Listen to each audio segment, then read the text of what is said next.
Labrīt, ar jums Emīls no FX Finance un prognozes tātad uz 11. gada 4. maiju. Tātad vakarā mums tātad 3. maijā mums tātad bija uz eiro pret dolāru, pāris signāli, bet, teiksim tā, neviens nebija pārāk droši, tāpēc arī neko no tā vakar neminēja. Tātad netika caursists ne šis te atbalsts, cena necaursita ne šo te pretestību un neaizgāja līdz pat augšai, vienkārši turpina svārstīties šajā diapazonā. Tāpēc sāksim arī būtībā ar eiro pret dolāru, tātad kas mums tātad ir šeit jauns. Tātad pirmkārt ir izveidojies šāds te gājums, ne īpaši liels, tās apstīsimies, tātad tas ir 80 punktu lielumā, tātad, ja tiks caursista pretestība, pie atgriešanās varam pirkšanas darījumu, ja tiek caursists atbalsts, pie atgriešanās varam pārdošanas darījumu. Tātad pretestība atrodas par cenu 48,72 un atbalsts atrodas par cenu 48,06. Neaizmirstam, ka uz H4 grafika īsts caurstiens skaitās, ja ne mazāk, būtībā par 35 punktiem. 35-40 punktus būtu ideālais variants, lai uzskatītu, ka līnija ir caursista. Tātad pirkumi no caursistā pretestības un pārdošanas no caursistā atbalsta. Kā arī, ja tiks caursists atbalsts, tātad un cena atgriezīsies šajā te pašā diapazonā, tad mums sakritīs arī atgriešanos pie šīs te pretestības, pie kuras mēs tātad gaidījām viņu vakar, bet tātad caurstieni mums nebija. Tad šeit mēs varēsim atvērt pārdošanas, Un, protams, ja cena aizies līdz pat cenai, tātad 50,00, tad uzliksim līniju, tātad 50,00. Tad šeit noteikti varam atvērt pārdošanas darījumus, jo mums saglabājās tad H4 grafikā diverģence, kā arī mums tad ir psiholoģiskais skaitlis, psiholoģiskais līmenis, no kura arī pārdot mēs tātad varam. Un kā mērķi, teiksim tā, drošāk būtu izvietot šos te maksimumus. Tātad 48, 76, būtībā 48, 80. Tas būtu mūsu mērķis, iestājoties pārdošanās no 50,00. Un stops ir jāliek vismaz 50 punkti. 50 punktu augstāk mums tātad ir stops.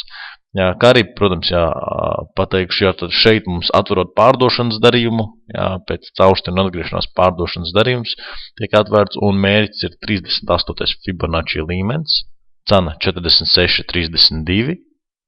Ja tiek caursista pretestība, pirkumi, tad tiek turēta līdz pat 50,00.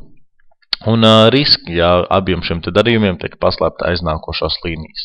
Ja mēs šeit pārdodam, stops izvietojās virs šīs te līnijas, ja mēs šeit pērkam, stops izvietojās aiz šīs te līnijas. Tā, protams, 10 punktu apmērā, nemazāk. Tā, būtībā par eiro dolāru tas būtu arī viss. Un, protams, pēdējais signāls, tātad no 38. Fibonacci arī var iestāties pirkšanās, par cik vēl joprojām sakrīt ar šiem te maksimumiem. Un šī te, lai gan ir atgriešanās, bet nav īpaši, teiksim tā, glīta, cenai ļoti bieži patīk iziet ar līkumu. Un tad atgriezties pie maksimumiem un arī viņus atstrādāt. Ja mēs šeit pērkam, mērķis tātad mums būtu līdz 23. Fibonacci, bet stops, protams, ir jāizvieto aiz 61. Tāpēc izvērtējiet, vai jūs tiešām gribat iet šajā darījumā, par cik riski ir lielāki nekā mērķis. Ja depozīts ļauj, tad varat to darīt. Ja neļauj, tad labāk atstāt šo te darījumu neaizskart. Tā, labi, tas būtu arī viss par eiro pret dolāru. Tālāk, tātad dolārs Kanāda, tātad vakar zīmējām šo te pretestību, mums tad bija caurstiens, bija atgriešanās un bija atlēciens, tā kā mēs arī bijām plānojuši. Tātad šeit pārdošanas mēs neveicam, par cik šeit ir kārtēji, atgriešanās un redzams, ka cena grib cauršķirt šo te diapazonu. Kā arī viņi svārstās visu laiku vienā un tajā pašā attālumā.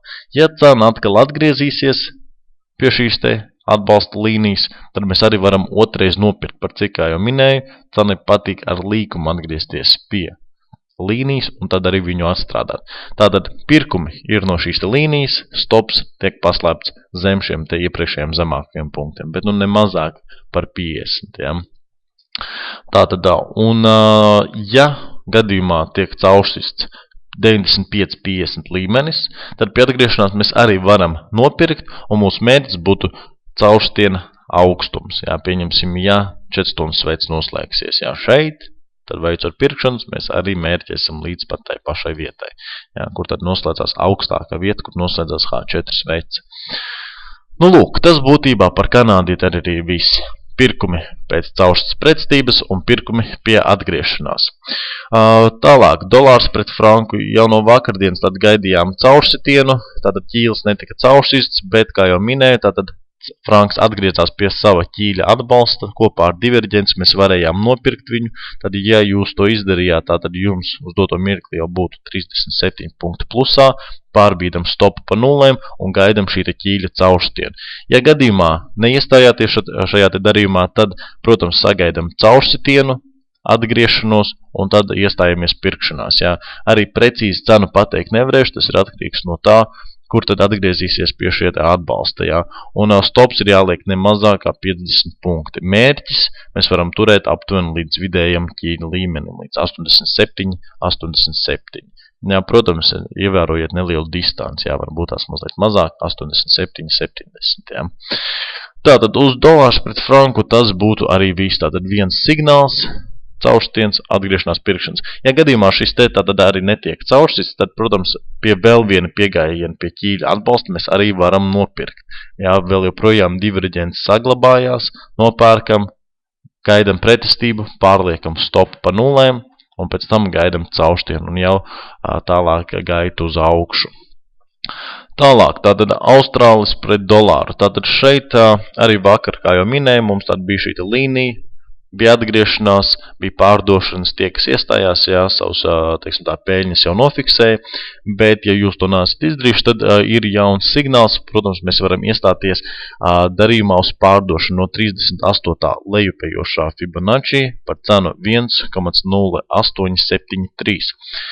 Kā arī šis te pārdošanas sakrīt ar lielā 38. Fibonacci atstrādi līdz 23. līmenim. Tāpēc, nu, teiksim tā, jūs nedarbosieties pret lielo Fibonacci, atverot pārdošanu šeit, par cik viņš jau būs te atstrādājis savus primāros mērķus. Jā. Tad tas ir pirmās pārdošanas uz Austrāliju.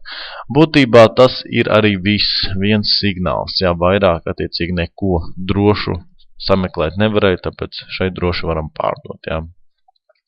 Nu, lūk, tālāk. Tātad Jaunzēlandes dolārs arī tāpatās, kā vakar minēju, jā, tika caursist šis te atbalsts, bija atgriešanās, bija pārdošanas un cena arī sabruka uz leju. Un tagad, ja gadījumā nesat iestājušies tur darījumā, atkal varat iestāties uz pārdošanu no lejupējošā 38. Fibo, kas sakrīt tātad ar atgriešanos pie caursistās līnijas. Un līnija mums izstāsta sakojuši 1, 2, 3, 4, 5. 5 atlēcieni viņai ir. Caursitiens, atgriešanās, tā būs 6. atgriešanās pie līnijas, jā, tāda droša līnija, plus vēl 38. Fibo, noteikti varam iestāties pārdošanās. Un mērķis, protams, būs caurstiena dziļums. Jā, tātad līdz pārdošana 79,93, stops ir jāizvieto aiz 61. Fibonacci, jā, un tātad 5-10 punktu attālumā, un mērķis ir līdz pat nulē. Tad būtībā tas ir arī viss uz, manuprāt, teiksim tā, drošākajiem tirdzniecības valūtas pāriem - eiro dolārs, dolārs Kanāda, dolārs franks, Austrāls dolārs un Jaunzēlanda dolārs. Tad tas arī viss, jā, tad šodien mums tad ir 4. maijs, 11. gads, tad lai jums veiksmīga tirdzniecība un ar to es jums atvedos visu labu.